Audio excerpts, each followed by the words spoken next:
Muestreo y análisis descriptivo SPSS por Henry Sebastián Rangel Quiñones. Soy docente de la Facultad de Economía de la Universidad Santo Tomás, también investigador del Observatorio Socioeconómico de Santander, adscrito a la misma universidad. Y hoy vamos a hablar un poco sobre muestreo y análisis de estadística descriptiva en un software que se llama SPSS. Tengo entendido que no todos ustedes tienen el programa, así que pues voy a tratar de explicar en Excel, que es un software mucho más extendido, e ir al final de la charla un poco más en el detalle de SPSS, sabiendo que no todos tienen pues el programa instalado. Mi objetivo es que tengamos en cuenta algunos conceptos que son necesarios al momento de hablar de estadística y al momento de procesar datos. En cualquier momento pueden intervenir, pueden levantar la mano y así podemos hacer un diálogo. El tema que vamos a hablar hoy, este es como la tabla de contenido, el origen de los datos. Vamos a hablar del tipo de variable, que es bien importante reconocer el tipo de variable, porque dependiendo del tipo de variable que tenga, voy a decidir analizar unos datos de una forma u otra. Ese es básicamente el contenido. Lo primero que debemos preguntarnos es de dónde obtenemos los datos. Los datos, bueno, hay una división, digamos, directa de los datos entre primaria y secundaria. Los datos primarios se conocen a los datos en crudo o brutos, también llamados, que son los datos sin filtrar, que son los datos como son recogidos originalmente. Y los datos secundarios son datos que ya fueron procesados. Hay diferentes tipos, a veces uno escucha que los datos primarios son cuando los recoge el investigador, y los datos secundarios son cuando son recogidos de otras fuentes. Esa es otra definición de primario y secundario. Aquí vamos a irnos por la que les estoy mencionando, donde dice que los datos primarios son datos sin filtrar, sin procesar, o sea, son datos crudos o en bruto, así se llama, y los datos secundarios son los datos ya procesados. De esta forma, los datos primarios serían los datos del DANE, por ejemplo, los microdatos, que son los datos en crudo, en bruto, o sea, como los recogen ellos y los presentan al público. Datos abiertos, por ejemplo, o datos de la policía, que son datos sin procesamiento. Por otro lado, tenemos los datos secundarios, que son ya los informes. Cuando vamos a ver el DANE, sacan los informes sobre algunos datos que recoge. Eso ya se podría considerar datos de segunda mano o de fuentes secundarias.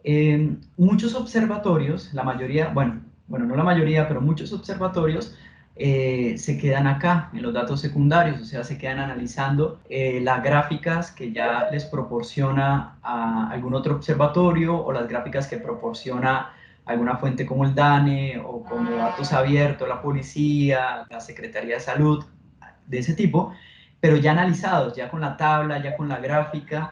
La idea es que ustedes estén en capacidad o estemos en capacidad nosotros mismos de procesar los datos primarios para producir información. Esa es como la invitación. Vamos a mirar algunos de los datos primarios. Voy a entrar a microdatos del DANE. Aquí tenemos la página de microdatos del DANE. Estos son los históricos. Si queremos ingresar, bueno, ¿cómo ingresamos allá directamente? Voy a abrir desde la página inicial del DANE.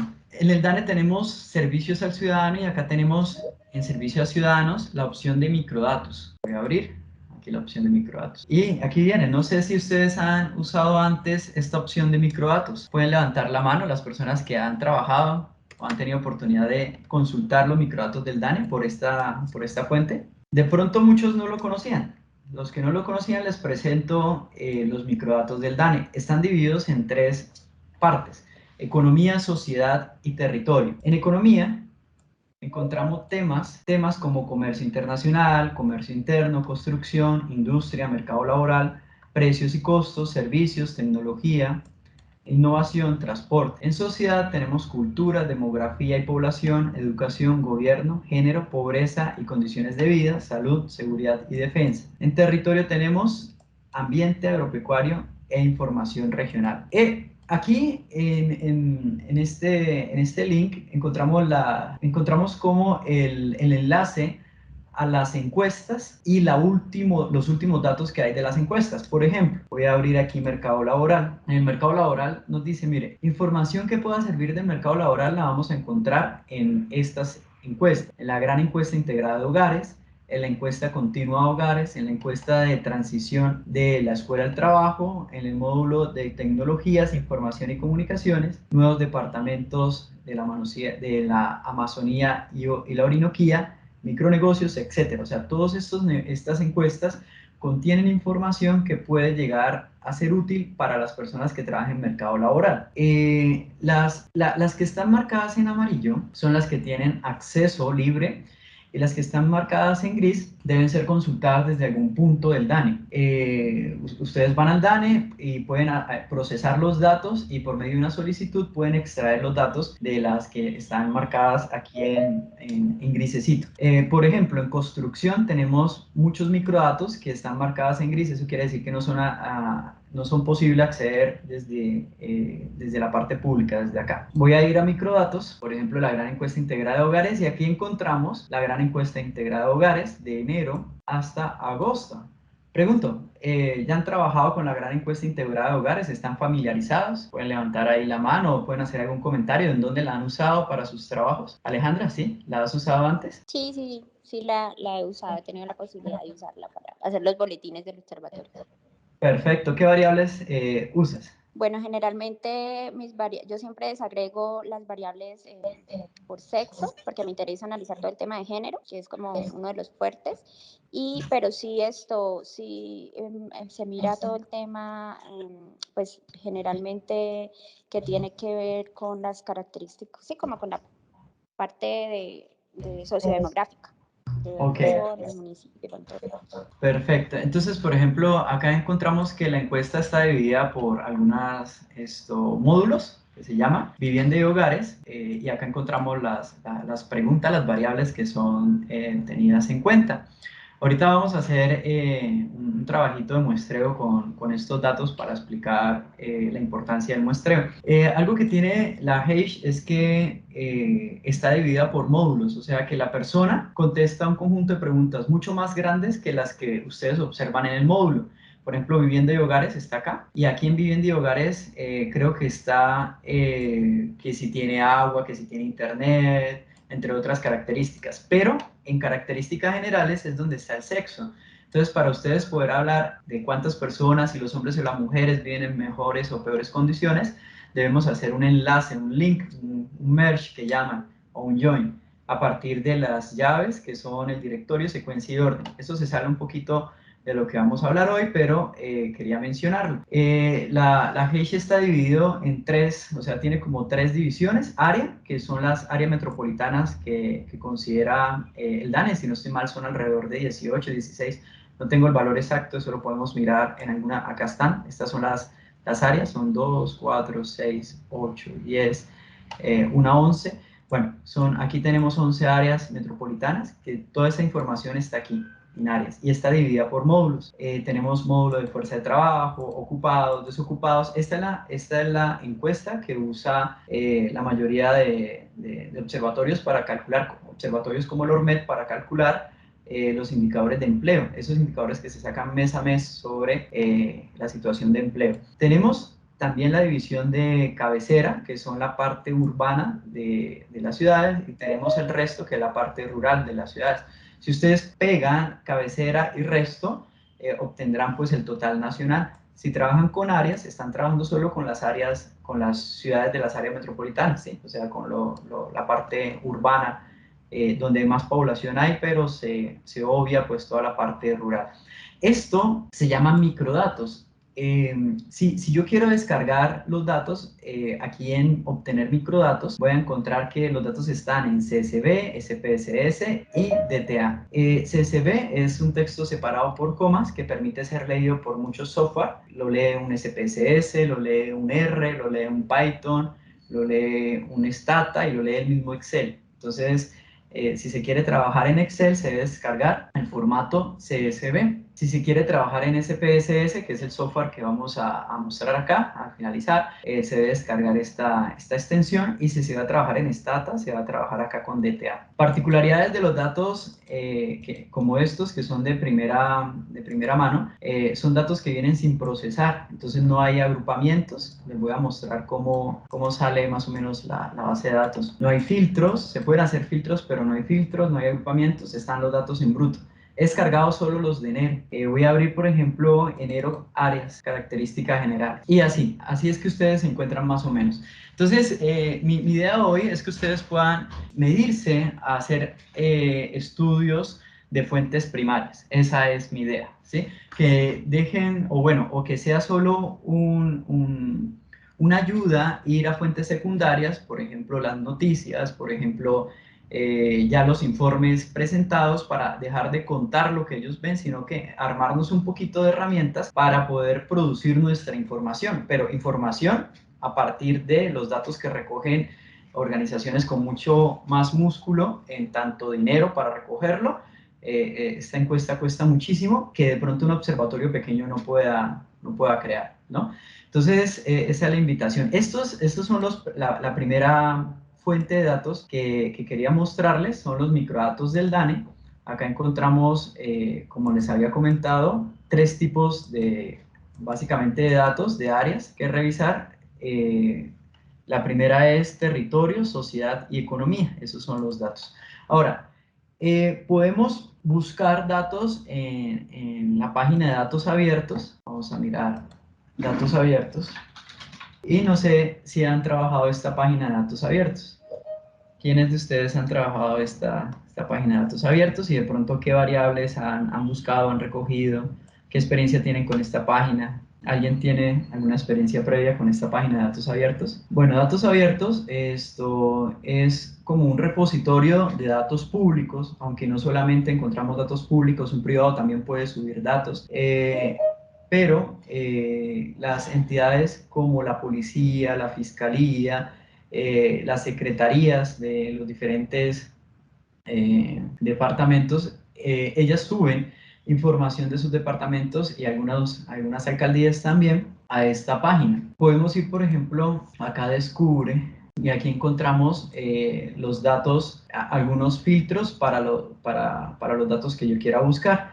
Por ejemplo, acá encontramos el filtro de autoridad, si es oficial, o pues comunidad. Un privado, como les decía, también puede montar acá los datos. Entonces yo puedo decir, no, yo estoy interesado solo en datos oficiales, y aquí puedo hacer el filtro por categoría. Por ejemplo, vamos a mirar todos los filtros, todas las categorías. Ahí están todas las categorías, y aquí encontramos ciencia, tecnología, comercio, deporte. Tal vez estarían interesados en cuál de estas categorías podrían estar interesados.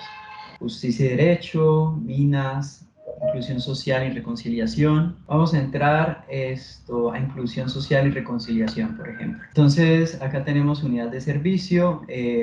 No nos dice nada más. Dice no hay tema asignado. Creo que no. Vamos a entrar. Voy a entrar a la primera. Realmente no he entrado nunca esta base de datos. Vamos a mirar qué información tenemos. Entonces dice acá, área de dependencia, grupo de analítica institucional, nombre de la entidad, Instituto Colombiano de Bienestar Familiar. Ahí me dice quién es. Departamento Bogotá, bueno, el distrito. Y aquí tenemos las variables que encontramos, ¿no? Vigencia, código regional, nombre. Bueno, aquí a esto le falta un contexto, ¿no? Yo necesito, cuando yo busco los datos, yo necesito saber, bueno, esa base de datos, ¿qué información tiene? Una forma es ir mirando las variables. Acá tengo dirección, estado, no sé qué será, si serán las ubicaciones del bienestar, pueden ser que sean las casas, hogares que tenga el bienestar, y eso por lo general sale aquí una aclaración. En este caso no tiene esa aclaración. Vamos a abrir uno que de pronto sí tenga más información del tipo de datos. ¿Sí? Discúlpame, es que en el chat están diciendo que si puedes compartir el link de los microdatos. Claro que sí, claro que sí. Gracias.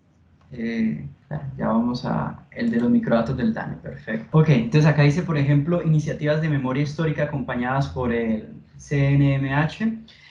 Bueno, ustedes se darán cuenta que uno no busca Por áreas uno suele buscar algunas palabras claves, en este caso pues no tengo, vamos a mirar víctimas, a ver qué hay. Yo me acuerdo que para víctimas del conflicto armado había una página que era de la memoria histórica, ahí habían, pero eran datos que pues no eran muy actuales realmente, creo que habían dejado de actualizarlos como en el 2013, 2014. Vamos a mirar si aquí en datos abiertos hay algo que tenga que ver con víctimas. Bueno, acá hay víctimas, pero contiene información de víctimas reportadas en accidentes ocurridos. Acá hay víctimas, población desplazada, por ejemplo. Acá tenemos algo de víctimas de población desplazada. Acceder a estos datos y me manda un link para acceder a los datos. Vamos a mirar a ver qué información tenemos acá. Uno de los problemas, aquí mientras carga parece ser que está muy lento la página, uno de los problemas de acceder a estos datos es que muchas veces mira, por ejemplo, no está bien montado los datos, parece ser que no se puede obtener. Voy a volver a ingresar. Y que muchas veces vamos a buscar los datos y están desactualizados, ¿no? En los observatorios queremos tener datos actuales. Y cuando vamos a buscar algunas excepciones del DANE, que son encuestas que van montando la mes a mes, estos datos, por lo general, tienen un rezago de 1 año, a veces de 2 años, estos datos. Entonces, los observatorios a veces no los usan por ese mismo motivo, porque son datos un poco desactualizados. ¿Qué pasa? Pues los datos cuestan y muchas entidades lo que hacen es, cuando recogen estos datos, tratan de sacar ellos mismos sus informes pues para hacerse visibles y ya después que han producido sus investigaciones, ahí sí los liberan. Entonces es muy normal o es muy común que cuando busquemos datos en estas páginas, sobre todo en datos abiertos, haya un rezago. No todas es así. Por ejemplo, acá vemos que esta página, que son de accidentes de tránsito, la última vez que fue actualizado fue el 28 de octubre del 2021. Sin embargo, por ejemplo, víctimas población desplazada, la última actualización de esta base de datos fue del 12 de diciembre del 2018, o sea, ya hay un rezago. Estos datos se pueden descargar, la mayoría de estos se pueden descargar. Acá me está diciendo si son gráficos o si son conjunto de datos como tal, ¿no? Voy a abrir, vamos a ver si tenemos suerte al abrir este link, el anterior se me quedó en el proceso de apertura. Entonces acá me dice cuál es el área de dependencia que la proporciona, la prosperidad social, el nombre de la entidad, Unidad Administrativa Especial para la Atención y Reparación de Víctimas, de reparación integral a las víctimas. Y aquí tenemos las variables que pueden ser trabajadas. ¿Cómo descargarlas? Si queremos descargar estos datos, podemos ir a la parte superior. Juan, sí, dime. Profe, sí, bueno, buenas tardes. La pregunta sería, por lo menos en estas páginas que contienen los microdatos y el tema de datos abiertos, por lo general por el tema de la población víctima del conflicto armado, tiene, digamos que cierto secreto, ¿no? A nivel de manejo de base de datos como tal. Me imagino que obviamente pues la información que se puede cargar o que muchas de las entidades cargan son datos mínimos y no pronto datos personales, debido pues al secreto que tiene esta base de datos, ¿no? Sí, sí, sí. Hay algo que es la anonimización y todas las bases de datos las cumplen. El mismo DANE anonimiza sus datos. Cuando vamos a mirar los datos del DANE y abrimos un individuo, vamos a abrir aquí alguno de ellos. Si ustedes abren cualquier base de datos, van a encontrar que ya no van a encontrar el nombre. Van a encontrar un directorio, secuencia y orden, en el caso de la Hash. Eso es lo que van a encontrar. Y todas las bases de datos que ustedes abran, van a encontrarlas de la misma forma. O sea, no van a encontrar una dirección, un teléfono, nada de información personal. Y eso es para garantizar, mira, acá está.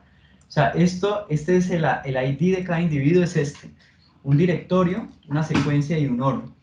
Esto es lo que se junta para poder buscar al mismo individuo en los diferentes módulos. Y lo mismo pasa aquí, en datos abiertos. No es que ustedes vayan a encontrar la información personal. Vamos a mirar qué información tiene. Por ejemplo, acá tenemos fecha de corte que fueron recolectados los datos, nombre del reporte a consultar, código correspondiente al país. Voy a abrir los datos, a ver qué tal se ven. Voy aquí a exportar en la parte derecha y voy a descargar este CSV para Excel Europa, para que me salga directamente en Excel. Puedo descargar el CSV, pero a veces este CSV me abre separado, me abre junto, entonces tengo que hacer un proceso para importarlo. Ya les hago les voy a mostrar la diferencia entre los dos CSVs. Ahora, alguien puede decir, bueno, pero es que yo necesito información muy particular, información que no es pública, y ahí es donde viene la parte del muestreo, ¿sí? ¿Qué características debo tener en cuenta al momento de hacer un muestreo? Acá estamos mostrando es la información primaria, información que viene pues del DANE, del Banco de la República, de algún instituto que tenga mucho más músculo que nosotros como observatorio, que tenga mucho dinero y personas para recoger la información, y que podamos coger esa información para analizarla. Ahorita les vamos a hablar un poquito de cómo analizar descriptivamente ese tipo de variables. Vamos a tomar unas bases de datos y vamos a hacer estadística descriptiva. Pero la otra parte que quiero mostrarles es cómo recoger nosotros mismos nuestra información. Pero hay que tener en cuenta el muestreo, cómo hacer un muestreo de forma adecuada. Bueno, ahí está cargando los datos. Puede ser que sea bastante pesado. Esta interfaz que tiene datos abiertos es muy buena, ya que permitiría descargar los datos de forma en tiempo real si trabajamos con algún programa algún lenguaje de programación como R o Python. Acá en la parte derecha dice API. Esta información de API aquí nos permitiría copiar un link e insertarlo a un software a un lenguaje de programación como R o Python, para que sin necesidad de ir descargando la base de datos siempre que queramos trabajarla, sino que solo con el link él vaya actualizando los datos uno a uno. Y ahorita, si quieren, hacemos un pequeño ejemplo. Esta opción nos permite trabajar con los datos de forma sincrónica, o sea, de forma al tiempo que los datos van siendo actualizados. Por ejemplo, con los datos del COVID esto es bien importante, porque no necesitaba yo ir descargando los datos diariamente para hacer mis informes, sino que con la extensión, con el link que tengo acá, podía llevar estos datos a otros programas, como R o como SPSS, y así no tendría que pasar por el hecho de descargar, como estaba haciendo ahorita, que estaba tratando de descargar mis datos, pero parece ser que mi internet está un poco malo. Aquí estoy tratando de descargar estos datos. Pues les estaba comentando que una de las ventajas de datos abiertos es que me permite generar una lectura constante de los datos sin necesidad de descargarlos siempre. Ahorita les voy a enviar un instructivo. Yo sé que ustedes trabajan sobre todo datos de víctimas, pero les voy a enviar un instructivo, por ejemplo, de cómo leer datos del COVID en tiempo real en el software R, que es un lenguaje de programación pues muy usado en estadística. Y lo que yo uso allí es precisamente este link de la API que ellos tienen en datos abiertos, para que no tenga que descargarlo, sino que él va leyendo y va actualizando sus resultados. ¿Sí? Eso los vamos a abrir ahorita. Bueno, aquí estoy tratando de descargar los datos. Vamos a ver si lo podemos hacer. Bueno, ahora, ya hablamos un poco sobre los datos de fuentes de información primaria. Vamos a hablar un poquito sobre la fuente de información secundaria. Entonces voy a seguir este link. Este link es el de estadísticas por tema. Cuando usted entra al DANE y hace clic en estadísticas por tema, que es la primera ventana a la parte izquierda, van a encontrar la misma división de microdatos. Van a encontrar economía, sociedad y territorio, con la diferencia que aquí la información ya está procesada. Yo puedo ir, por ejemplo, voy a buscar un dato económico. Vamos a mirar algo así como inflación, o vamos a mirar algo, por ejemplo, acá está la H según sexo, ahorita Alejandra que nos decía que le interesaba el tema de género. Entonces, aquí encontramos ya los informes. Acá encontramos un boletín técnico que muchos observatorios podrían usar. Entonces digo, bueno, en vez de procesar los datos, voy al boletín técnico y hago el análisis, ¿cierto? Entonces aquí hay boletín y hay una lectura de los resultados. Eso lo podemos encontrar aquí en DANE estadísticas por tema, y básicamente ahí se encuentran todos los demás informes que el DANE produce con sus datos que recolecta. Pero como les decía, ¿cuál es la diferencia? Cuando yo trabajo los datos originalmente, yo puedo primero darle el enfoque que yo desee, porque puede ser que los datos estén a nivel departamental y yo los necesite municipal, y pues eso no se va a poder hacer si yo lo trabajo directamente con un informe, ¿cierto? Además, a veces necesito cruzar variables que no tiene el informe. Esta es otra fuente de información, lo que son las estadísticas por tema. Ahora, ¿qué pasa con los datos propios? Cuando vamos a recolectar datos, muchas veces no se tiene en cuenta los tipos de muestreo. Y a esto es parte central pues, de la charla. Llamar la atención sobre dos características que debemos tener en cuenta al momento de hacer muestreo. Uno es la aleatoriedad de los datos.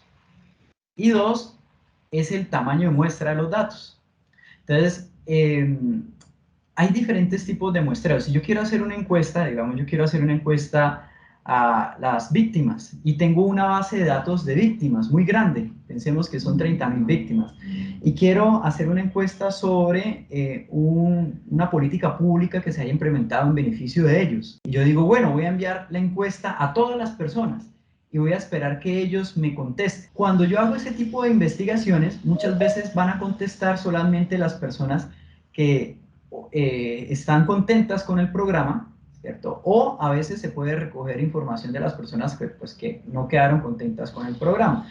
Cualquiera de los dos casos, si contestan las que están contentas o no contestan ellos, sino los que están no tan contentos, ahí se producen unos sesgos en al recolectar la información. Eso pasa como cuando hacen una fiesta de egresados de su facultad. Imagínense que ustedes van a ir a una fiesta de egresados. ¿Quiénes serán los egresados que van a ir? De los que estudiaron con ustedes. Puede ser que vayan solamente las personas que quieren mostrarse que les fue muy bien en la vida, y esos son los interesados. Y entonces, si usted hace una encuesta de ellos, usted la conclusión que va a sacar es: a la gente le ha ido muy bien. Eso se llama un problema de autoselección de los individuos. Para evitar el problema de autoselección debemos idear estrategias pues, para la recolección de datos. Entonces vamos a hablar del muestreo. El primer tipo de muestreo, que es el muestreo más usado en la estadística, es el muestreo aleatorio simple. Quiero preguntar antes de eso, ¿algunos de ustedes han visto la necesidad de hacer encuestas en sus trabajos? ¿Y cómo lo has hecho? Hola, profe. No, señora, hasta el momento todavía no hemos aplicado una encuesta como tal. Ok. ¿Alguien ha hecho alguna encuesta que nos quiera hablar un poquitico de cómo fue la experiencia? Sí, sí, claro. Yo he hecho encuestas, evidentemente, pues se crea primero el cuestionario, se validan las preguntas, ¿sí? Hacemos una validación con respecto al cuestionario que nos dé como cuenta de la, pues precisamente de que la encuesta esté bien estructurada y de tal manera que nos vaya a arrojar los resultados que nosotros estamos esperando. Entonces, por eso se hace también la validación, se validan con otros estudios técnicos que de pronto existan o hacemos una validación, digamos, con un grupo de personas, con grupos focales, ¿sí? O sea, se pueden hacer diferentes tipos de validaciones. Muy bien, Ya, y Alejandra. entonces después se hace la aplicación. Y después se hace la aplicación. Alejandra, ¿tú eres psicóloga? Yo soy economista, pero magíster en derechos humanos. Ah, ok. Las validaciones que has hecho, ¿las has hecho para medir algún instrumento, alguna característica en particular? Cuando hablas de validaciones, eso es una técnica que hacen bastante los psicólogos, que son las validaciones. ¿Has hecho validaciones de qué instrumentos o qué? Hemos creado instrumentos, es que esos, digamos, los proyectos en los que nosotros nos enfocamos son proyectos, por ejemplo, de construcción de indicadores, ¿sí? Entonces, hacemos proyectos también de intervención social y por eso también se relaciona, por eso tú hablabas de la validación de la parte psicológica. Entonces, generalmente nuestros proyectos tienen un enfoque mixto, entonces tienen técnicas cuantitativas, pero también tienen técnicas cualitativas y luego hacemos una triangulación. Entonces, a veces incluso validamos con la técnica cualitativa, validamos la encuesta, ¿sí? Para la aplicación. Luego hacemos la triangulación al final para interpretar todo el resultado de nuestros proyectos. ¿Y qué técnicas estadísticas usan sobre todo para hacer esa validación? ¿Alguna de ellas? Nosotros generalmente en temas estadísticos lo que hacemos, bueno, usamos algunos software, el SPS lo usamos para generar como todo el tema de la cuantificación de la estratificación de las poblaciones que tenemos que encuestar, ¿sí? Entonces usamos el SPS con las poblaciones para saber cómo, de qué estratos, pues estratos me refiero como el segmento poblacional, ¿no? Entonces al cual vamos a encuestar. Y también usamos técnica, digamos que las encuestas como tal, o sea, las preguntas las validamos con estudios técnicos de referencia generalmente internacional. Perfecto, listo, ya te entendí. Bueno, entonces, cuando uno hace una encuesta, hay que tener en cuenta lo que nos decía Alejandra, que es la validación del instrumento que va a medir, ¿sí? Aunque ese no va a ser como parte de lo que vamos a hablar, quiero mencionarles que sí es necesario, por ejemplo, si yo voy a construir un instrumento que mida la empatía, yo debo validar que ese instrumento que se esté usando, pues realmente sirva para medir la empatía en la población que estoy interesado en medir. ¿Cómo se hace? Se hacen por técnicas de estadística multivariada, como el análisis factorial exploratorio o confirmatorio. Esas son las técnicas que más se usan para hacer validación. Se puede usar alfa de Cronbach, entre otras herramientas. No vamos a entrar en detalle, no quiero confundir ahí, pero quiero decir que cuando usted va a hacer una encuesta, es importante hacer lo que dice Alejandra, que es hacer la validación de que realmente sus preguntas están midiendo lo que usted quiere medir. Por ejemplo, estrés, por ejemplo, la empatía, por ejemplo, no sé si hayan instrumentos para medir la satisfacción, felicidad y todo eso, seguramente sí los hay. Otra forma de validar es a través de criterios expertos. Entonces, el criterio experto sería revisar la encuesta con una persona que conoce sobre el tema, digamos, yo no sé sobre emprendimiento, pero tengo una persona que sí lo sabe. Entonces él me va a decir, ¿será que este conjunto de preguntas mide lo que es el emprendimiento? Eso sería una forma de validación. Esas dos formas de validación se hacen antes de llegar a esta encuesta. Acá estamos suponiendo que ya la encuesta está realizada y que es una encuesta validada y óptima para realizar pues, a las personas. ¿Cómo levantamos los datos? Sería la pregunta. Entonces, el primer muestreo es aleatorio simple. Esos datos se levantan cuando tengo un marco muestral. Eso es lo primero que debo tener, un marco muestral. ¿Quién puede ser el marco muestral? Digamos que yo tengo un listado de todas las personas que han sido atendidas por un programa de política pública, o yo tengo un listado de beneficiados del programa. ¿Sí? Cualquiera de esos puede ser mi marco muestral. Creo que para las personas en condición de desplazamientos tienen un registro, ¿no? Creo que se llama registro único. ¿Cómo se llama el registro de ellos? Ellos tienen también un número, ¿cierto? Las personas que han sido ¿cómo se llama? Víctimas. Registro único de víctimas. De víctimas, correcto. Perfecto. Ese registro me puede ayudar a tener un marco muestral. ¿Qué debe tener el marco muestral? Como mínimo, debe tener la ubicación de la persona. Eso es lo que necesito, que tenga la ubicación de la persona. Para el muestreo aleatorio simple, ¿sí? El muestreo aleatorio simple necesito primero un marco muestral. Y el marco muestral es un listado, digámoslo así, cuando estamos trabajando con personas sería un listado que tenga la ubicación de la persona, un correo electrónico, un teléfono, eso es lo mínimo que necesito. El muestreo aleatorio simple ustedes lo usaban cuando estaban en el colegio, tal vez, o cuando juegan al amigo dulce en la oficina. ¿Qué hacen para jugar al amigo dulce en la oficina? ¿Cómo se juega al amigo dulce, Daniela? ¿Me puedes explicar? Profe, pues principalmente pues, se pregunta si quienes quieren jugar al amigo dulce, luego se hace como un sorteo entre los nombres y se escogen al azar. ¿Y cómo se hace el sorteo? Lo normal es echar los papelitos, digamos, en una bolsita, en un carrito o algo. Perfecto, eso es cierto. ¿Cuál es la idea del muestreo aleatorio simple? El muestreo aleatorio simple se caracteriza porque todas las unidades de muestreo tienen la misma probabilidad de ser seleccionados. Todos tienen la misma probabilidad de ser seleccionados. Entonces, por eso es que coloca un papelito de igual tamaño, lo envuelve en una hojita, en una bolsita y lo revuelve. ¿Cómo hacemos ese procedimiento a gran escala? ¿Sí? Para poder garantizar la aleatorización. Bueno, recuerden que el marco muestral tiene algún ID que me ayude a identificar cada individuo y que me ayuda a llevar la encuesta, o sea, un correo electrónico, cualquiera que sea. Lo segundo que necesita el muestreo aleatorio simple es un proceso de aleatorización. El proceso de aleatorización más fácil para usar es el coordinado negativo. Este es un proceso de aleatorización muy sencillo que podemos usar todos nosotros. ¿En qué consiste el proceso coordinado negativo? Entonces voy a abrir aquí un Excel. Aquí podemos hacerlo con estos señores. Entonces imagínense que usted tiene, el marco muestral son estos, y ahí tienen a las personas, los individuos que tienen su registro único de víctimas, entonces, y que tienen algún teléfono, alguna forma de ubicarlos. Yo lo único que conozco es eso, no conozco más de la información de ellos, no tengo más información.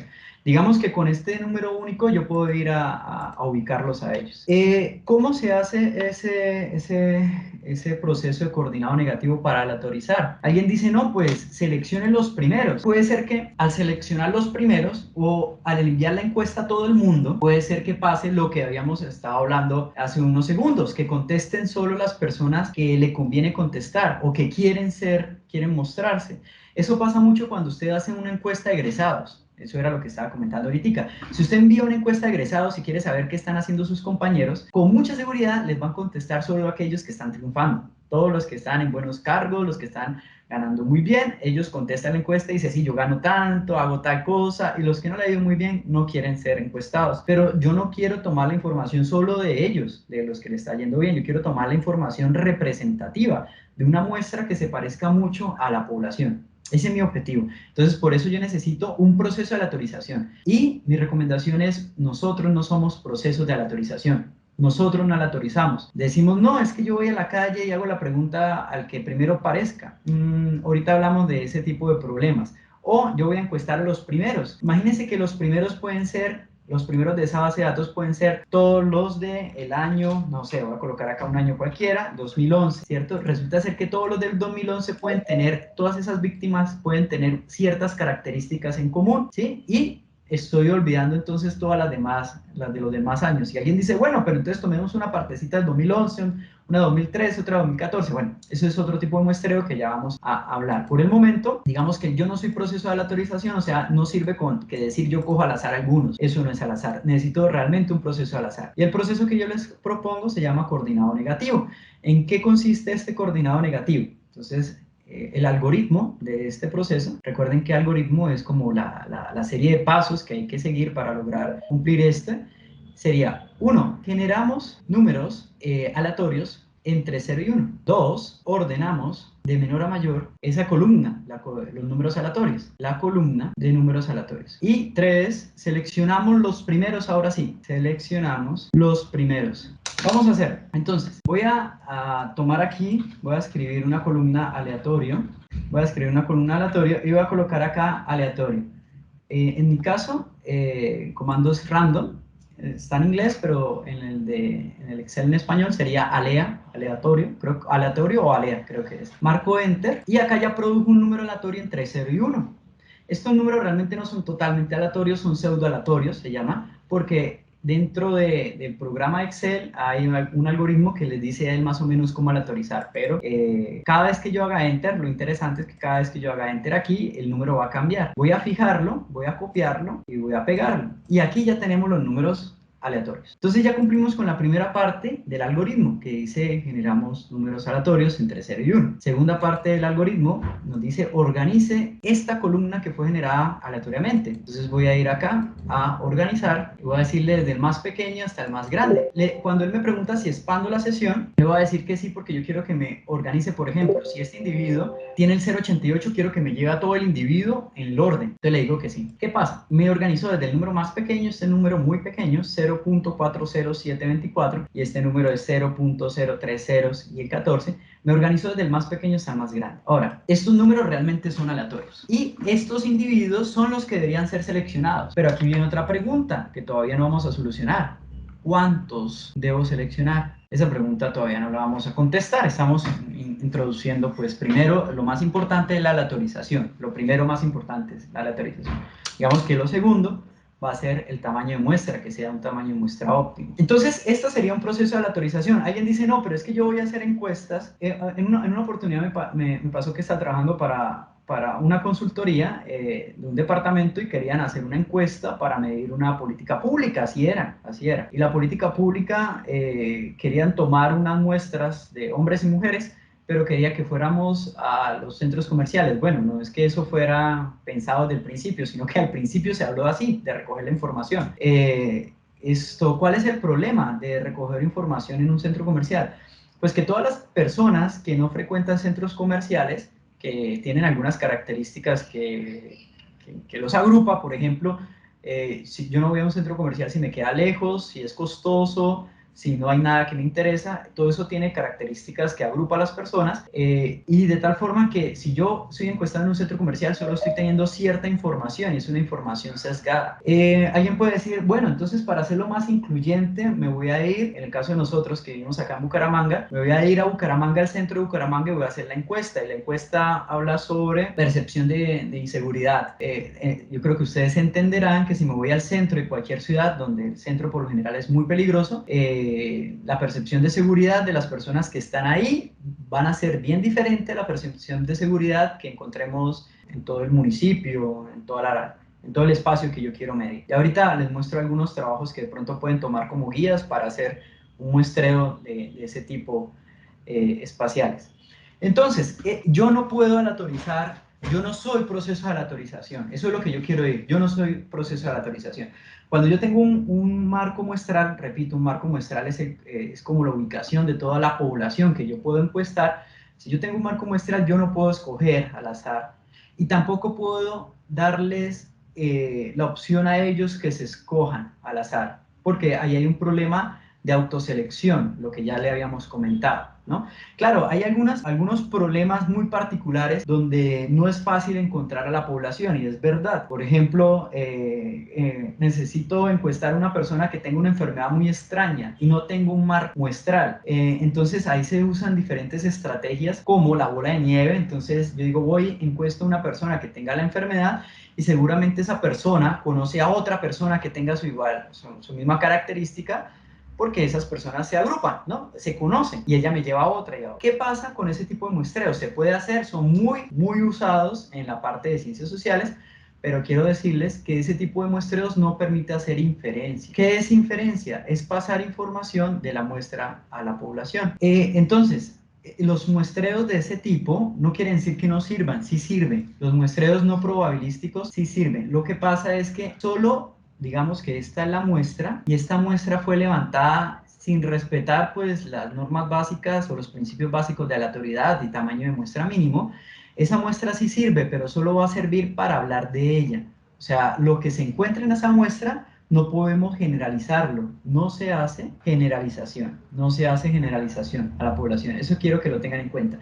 En cambio, estos procesos son probabilísticos, sí se puede hacer inferencia a la población. Eso es lo que hace el DANE, por ejemplo, cuando trabaja con la Heisch, que recoge 300.000 individuos mensuales, pero saca conclusiones de todo Colombia, de cómo anda el empleo de todo Colombia. Bueno, porque se hizo un proceso probabilístico que permitía pasar la información de la muestra a toda la población. Entonces, el muestreo aleatorio simple es el mismo que usa el baloto, por ejemplo. El baloto, cuando juega el baloto, le dice a uno, mire, todas las pelotas, las bolitas, están certificadas y han sido pesadas. ¿A mí qué me interesa saber que han sido pesadas? ¿Por qué creen que me interesa saber que todas las peloticas han sido pesadas? ¿Qué opinan?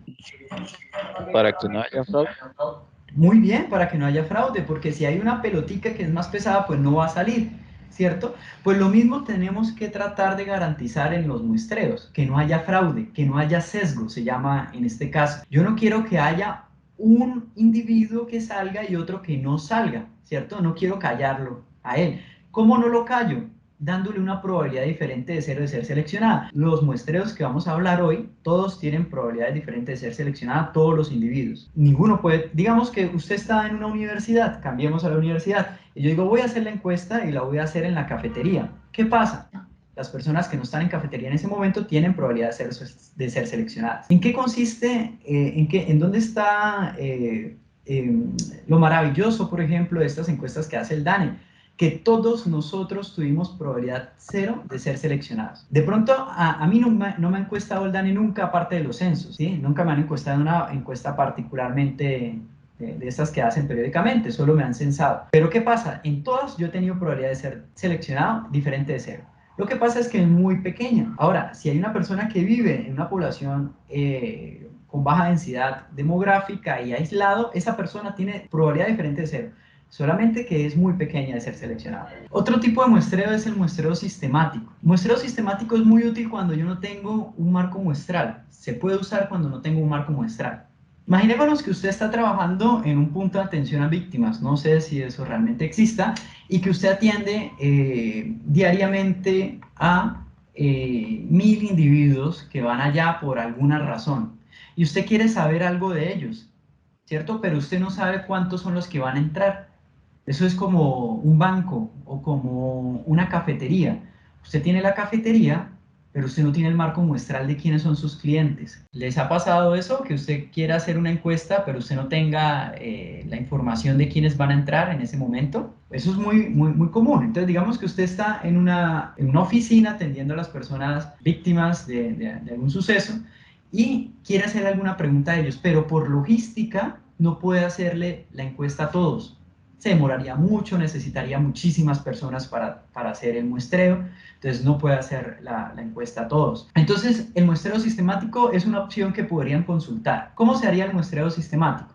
Bueno, primero necesitamos saber un aproximado de las personas que entran por día a la oficina o al negocio o al banco. Segundo, necesitamos saber un tamaño de muestra que lo podemos calcular de forma técnica, pero ahorita no lo vamos a hacer. Voy a colocar el valor de 100, porque es que el cálculo de tamaño de muestra, si alcanzamos, tal vez si alcanzamos, pero digamos que es 100. El 100 también puede ser porque usted solo le alcanza el presupuesto para tener encuestadores que levanten 100 encuestas. Usted a veces paga por encuesta, 30.000 pesos, 20.000 pesos, 5.000 pesos, no sé cuánto se estará pagando por una encuesta dependiendo de la longitud. Digamos que usted dijo, le voy a pagar a cada persona, contrató encuestadores, le voy a pagar a cada persona 5.000 pesos por encuesta y se dio cuenta que lo único que podía encuestar sería a 100 personas, porque eso acaba con su presupuesto. Necesitamos saber tamaño de la población entonces, y necesitamos saber la muestra, que usted la debe escoger de alguna forma técnica o pues ya se la condiciona el que mandó a hacer la investigación porque dice ya solo hay esto y ya, no hay para hacer más encuestas. Primero, ¿qué debo hacer? Entonces debo calcular la periodicidad con la que debo hacer una encuesta. ¿Y eso cómo la voy a calcular? Voy a llamarlo esto una fracción de muestreo, FM, voy a llamarla así, fracción de muestreo, y voy a dividir 1000 entre 100. ¿Cuánto es 1000 entre 100? Recuerden, 1000 es n mayúscula entre n minúscula, que es total de datos sobre la población. ¿Cuánto es 1000 entre 100? Sería 10. Vamos a llamarla fracción de muestreo. ¿Y qué voy a hacer? Segundo, esto recuerden que es el algoritmo, que son como los pasos que debo seguir para realizar el muestreo sistemático. Segundo, ¿qué voy a hacer? Voy a aleatorizar, vamos a aleatorizar un número entre 1 y la fracción de muestreo. Entonces vamos a aleatorizar un número entre 1 y la fracción de muestreo, pues vamos a usar Excel para no enredarnos. Entonces voy a abrir Excel y voy a colocar el comando aleatorio. En mi caso es random between, porque es aleatorio entre. En sus Excel puede ser aleatorio.entre en español. Coloco el fondo, que es 1, y el máximo, que es 10. Apenas le dé enter, el valor que salga de ahí es aleatorio, 3. Entonces me salió el número 3. Ya aleatoricé y el número es el 3, ¿cierto? Me salió el numerito 3. ¿Qué hago? Tercero, voy a encuestar al número 3. Encuesto al número 3. Le hago la pregunta. Y después voy a ir sumándole lo que he llamado FM. Entonces voy 3 más 10, 13 más 10 y así sucesivamente. ¿Hasta cuándo? Hasta completar los 100 registros. Hasta completar 100 registros. Y ahí tengo mi muestra que es aleatorio. Y alguien dice, no, pero ¿por qué yo no encuesto a los primeros 100? Me centro en ellos o me centro en los últimos. Bueno, yo puedo hacer eso si yo puedo justificar que realmente no hay una relación en el orden de los individuos que van entrando. Pero eso no siempre pasa. Si yo estoy en un restaurante y yo quisiera hacer un estudio de mercado para saber cuánto es lo que están dispuestos a comprar, a pagar en mi negocio, si yo digo voy a encuestar a los primeros 100, voy a tomar personas que primero madrugan, abro mi negocio a las 6 de la mañana, 7, los que toman desayuno serán de pronto personas que trabajan cerca del sector, personas que viven solas y que no quieren hacer desayuno, y ellas tienen algo en común. Si mi pregunta es qué consumen, qué suele consumir, o cuánto dinero ganan, o cuánto dinero gastan en comida, ellas tienen una característica particular muchas veces, ¿no? O por ejemplo, puede ser que llegue una familia completa. Digo, voy a hacer la encuesta ahoritica y llegó una familia completa, un grupo familiar de 20 personas. Y todas esas 20 personas tienen más o menos los mismos ingresos, tienen más o menos los mismos gustos, vienen de la misma región, entonces eso me causa sesgos. Entonces, esta estrategia sencilla de muestreo sistemático permite aleatorizar cuando yo no conozco el marco muestral, ¿cierto? Y voy haciendo la encuesta a esas personas que van saliendo, ¿cierto? Y así voy hasta completar los 100 individuos. Alguien de pronto diga, bueno, es que yo tengo un caso un poco diferente a los que usted está poniendo, no sé si de pronto quiera, y de pronto yo tenga alguna guía, ¿no? Ahorita, recordando un poquito a Alejandra, que nos decía que ella ha hecho unas encuestas por área, Quiero compartir, voy a compartir con ustedes algunos de los muestreos que he realizado para que se den algunas ideas de cómo realizarlos. Este es un muestreo de un diseño geoespacial. O sea, estos son los muestreos más o menos como los hace el DANE. ¿En qué consistía esta investigación? Se quería hacer un muestreo donde primero se tenía un presupuesto fijo para la encuesta. Entonces ya se sabían que eran 384 encuestas, eso era lo que había de dinero. Se quería que fuera representativo, pero que tuviera unas variables controladas, o sea, que se respetara, algo así como un muestreo estratificado. Ya vamos a hablar del muestreo estratificado, pero ellos querían que se hiciera un muestreo que respetara las siguientes condiciones, que respetara la densidad demográfica entre las ciudades que componen el área metropolitana de Bucaramanga. Eso quiere decir que, digamos que si Bucaramanga representa el 60% de la población de todo el área metropolitana, que está conformada por Floridablanca, Girón y Piedecuesta, querían que su muestra tuviera el 60% del área metropolitana. También querían que se mirara el género, entonces quería mirar hombres y mujeres. Si digamos el 52% eran mujeres en Bucaramanga,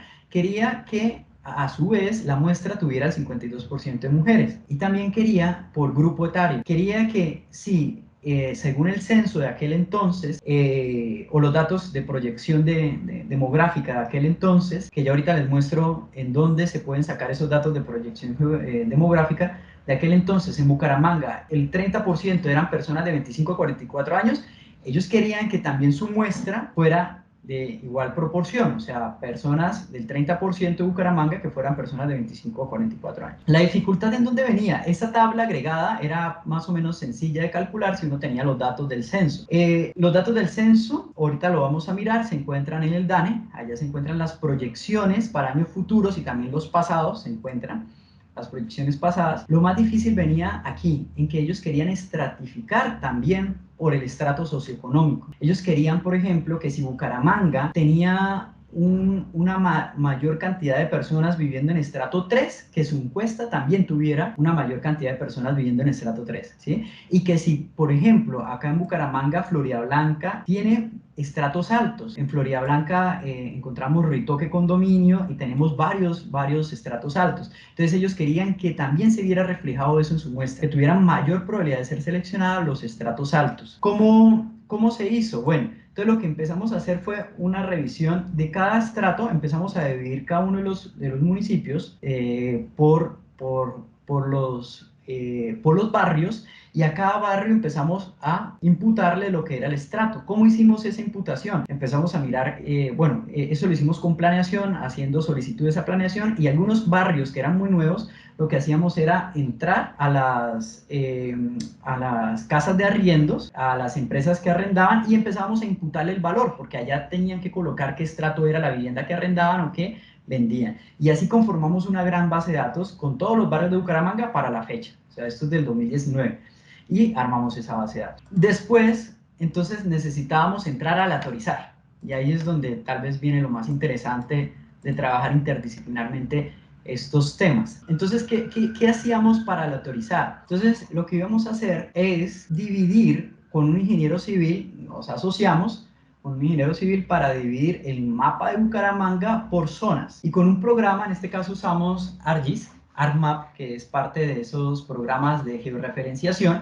Lo que hicimos fue que cada manzana contara como si fuera un individuo, cada manzana. Y hacíamos un muestreo con reemplazo. Quiere decir que cada manzana, si era seleccionada, podía volver a ser seleccionada luego, ¿sí? ¿Para qué? Pues para garantizar que pudieran salir más de una persona encuestada en una manzana, que no saliera solo una persona encuestada. Creamos mapas de todo el área metropolitana. Estos PDF, creamos los mapitas, y todo el área metropolitana fue dividido por mapitas. Y el software ArcGIS tiene un proceso de aleatorización de cada una de las unidades, donde las unidades en este caso eran las manzanas. Entonces, en este caso, por ejemplo, cayó que debía ser encuestado una persona aquí, en esta zona. Entonces, ¿cómo ubicábamos? Bueno, decíamos, esta es la zona 1, la mirábamos en el mapa más grande y ubicábamos la zona 1. Y así íbamos haciendo con todas las encuestas que ya habían sido seleccionadas. Entonces, ¿qué era lo que se entregaba al finalizar? Hicimos geoubicación de cada uno de los punticos que salía. Entonces, aquí tengo un tipo de archivo que se llama un KMZ. ¿Qué es un KMZ?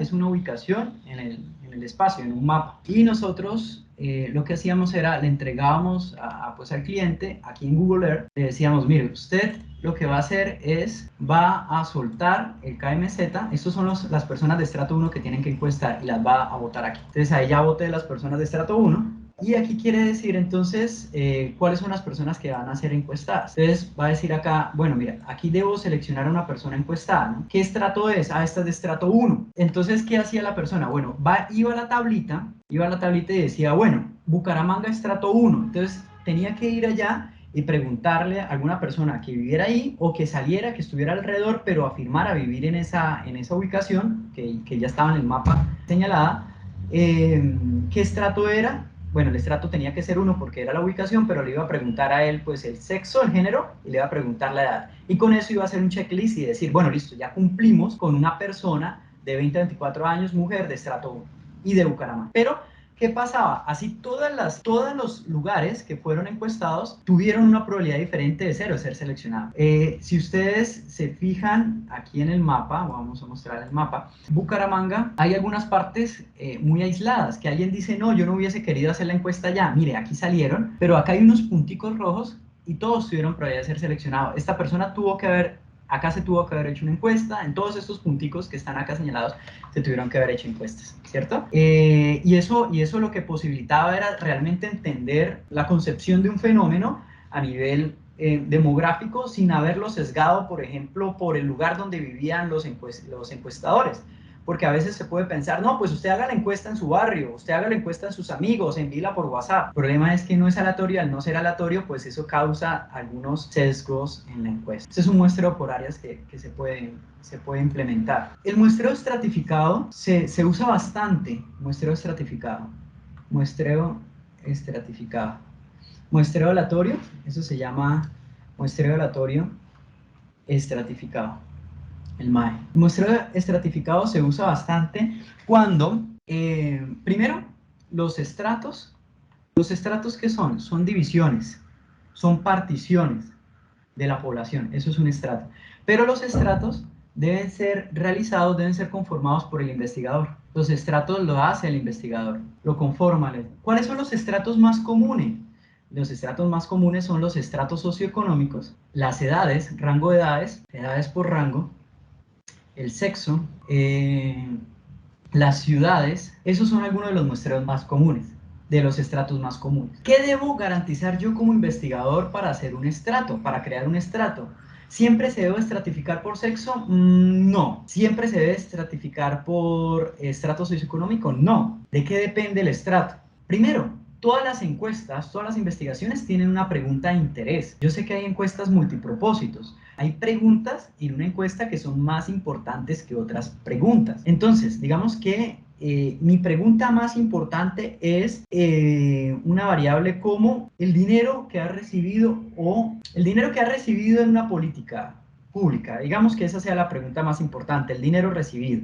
¿Sí? ¿Cuánto has recibido efectivamente dinero como compensación a algo? Esa es mi pregunta más importante. Entonces, yo lo que primero debo hacer es pensar, cuando conformo un estrato, dentro del estrato, yo asumo y debo tener evidencia para decir que dentro del estrato la variable de importancia es homogénea. ¿Qué quiere decir? Que si yo voy a estratificar por sexo, quiero decir que dentro de los hombres lo que recibieron en la política debe ser más o menos lo mismo y que dentro de las mujeres debe ser más o menos lo mismo. Segunda condición, 2, entre estratos debe presentarse la variable de importancia, debe ser heterogénea. ¿Qué quiere decir? Que si yo estratifiqué entre hombres y mujeres es porque los hombres y las mujeres en tanto la variable más importante, que era cuánto recibían, tenían que ser bien diferentes. Esa es la principal característica para crear un estrato. Yo no estratifico porque sí,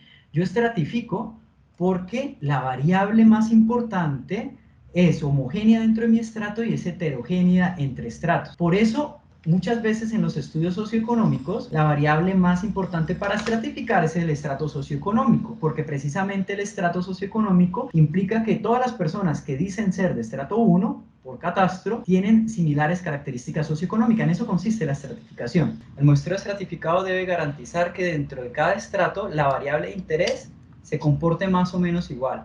¿Sí? Eso quiere decir que haya homogeneidad de la variable de interés. En términos estadísticos sería que la varianza sea muy pequeña dentro de cada estrato, pero entre estratos sea muy grande. Eso explica por qué, digamos que si yo voy a seleccionar una variable de interés como el gusto, por ejemplo, por el chocolate, estratificar socioeconómicamente ahí no tendría ningún sentido, porque eso tendría sentido si el estrato 1 tuviera un gusto por el chocolate diferente al estrato 6 o diferente al estrato 3 y que todos los del estrato 1 fueran más o menos similares en tanto al gusto por el chocolate. Como eso no existe o es difícil pensar en eso, por eso les estaba comentando que estratificar no siempre se hace sí o sí. Se hace es cuando yo entiendo que dentro del estrato la variable de interés varía muy poco y entre estratos que varía mucho. Eso explica por qué estratificar. El estratificado más comúnmente realizado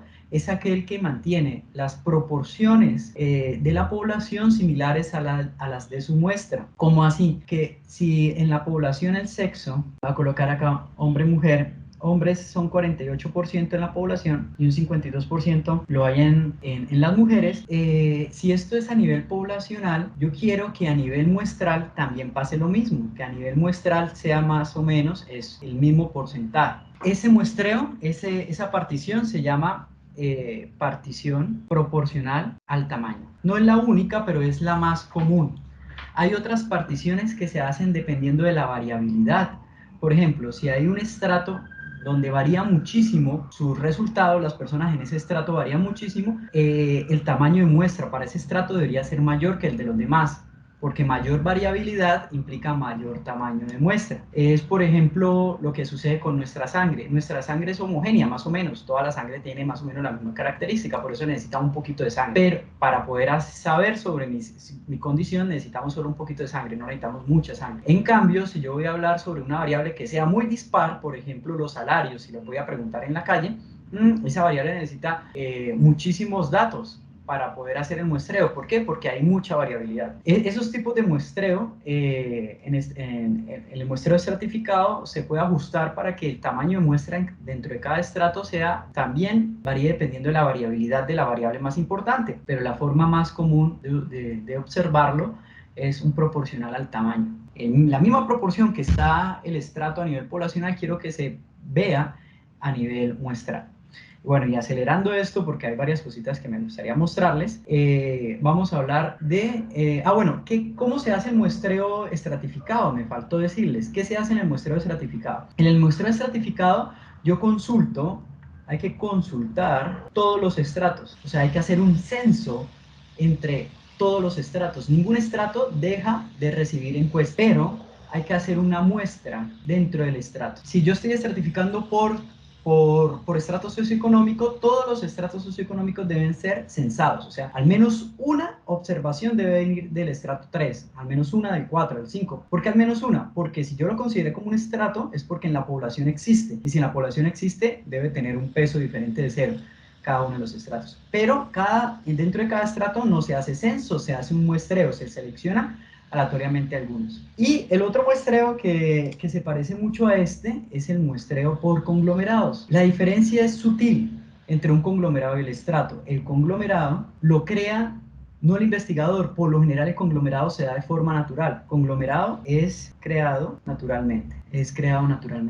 ¿Cuáles son los conglomerados por lo general? Las manzanas, los edificios, los colegios, esos son conglomerados. ¿Cuándo se hace un muestreo por conglomerado? Cuando a mí me interesa manejar o respetar la agrupación, por ejemplo, por edificios.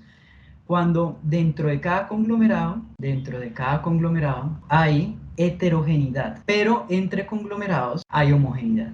Un ejemplo, bueno, imaginémonos que vamos a encuestar a personas en un apartamento, ¿sí? Apartamentos, edificios, hay personas en un edificio. Ok, entonces yo necesito, yo digo, bueno, mira, yo creo que la pregunta de interés es por qué candidato van a votar, ¿sí? Dentro de un pool de 10 candidatos presenciales, ¿sí? Y esa es la pregunta, ¿por quién van a votar? Pero yo considero que dentro de cada edificio hay heterogeneidad, o sea, hay personas que van a votar por uno, hay personas que van a votar por otro, y yo no considero que haya un edificio que aquí vivan todos los que van a votar por el candidato 1, o que aquí vivan todos los que van a votar con el candidato 3, no, eso está mezcladito, ahí hay de todo. Además, también considero entre edificios son iguales, ¿por qué? Porque están mezclados igualmente en el 1, que en el 2, que en el 3, que en el 4, están mezclados. Pero adentro sí considero que hay heterogeneidad. O sea, que el señor del piso 1 vota por el candidato 3, el piso 10 vota por el candidato 7. Y pienso que en el edificio de al lado pasa lo mismo. O sea, que hay la misma revoltijo de personas, por así decirlo, ¿no?